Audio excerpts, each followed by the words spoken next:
पाटलांनी केलेलं आहे।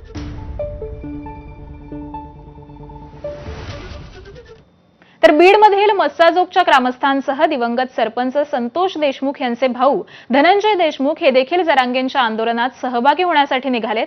15 वाहनांचा ताफा घेऊन धनंजय देशमुख हे आंदोलनामध्ये सहभागी होत आहेत। आजच्या आंदोलनात संतोष देशमुखांची उणीव भासत असल्याचं धनंजय देशमुख यावेळी म्हणाले। आरक्षणाची मागणी घेऊन धनंजय देशमुख जे आहेत ते देखील आता सराटीकडे निघालेले आहेत। धनभाऊ, तुम्ही निघालेले आहात, दादाला पाठिंबा देताय तुम्ही आणि काय मागणी करताय?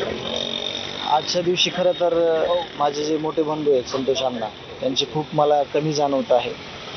म्हणजे ती भरूनच येणारी कसर नाही।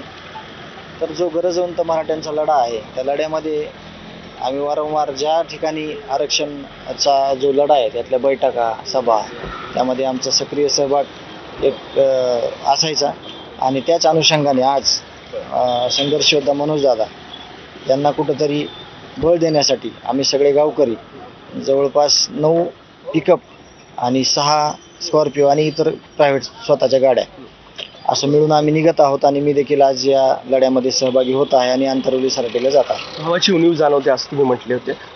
संतोष देशमुख यांचा लढा जो आहे तो देखील कसा होता? या हे असंच होता, तो सर्वसामान्य माणसासोबत मागच्या वेळेस दादांसोबत एका पिकअपमध्ये सगळे गावकरी मिळून ते या लढ्यामध्ये सहभागी झाले होते। जी काही कमी आहे ती कधी भरून न निघणारी आहे। खूप मोठं असं कुटुंबाचं नुकसान झालेलं आहे, पण आपण त्यांना जे काम केलेलं आहे किंवा त्यांना जे आदर्श दिलेला आहे घालून ते आपण समाजाचं कुठेतरी देणं लागतं। मस्साजोग गावातून देखील समाज बांधव हा आंतरवली सराटीकडे जाणार आहे आणि मुंबईला देखील जरांगे पाटील यांच्यासोबत आरक्षणाची मागणी घेऊन हे सगळे समाज बांधव निघालेले आहेत। कॅमेरामॅन प्रमोद जोशीसह विकास माने, एबीपी माझा, बीड। यासोबतच बुलेटिनमध्ये घेऊयात एक छोटासा ब्रेक।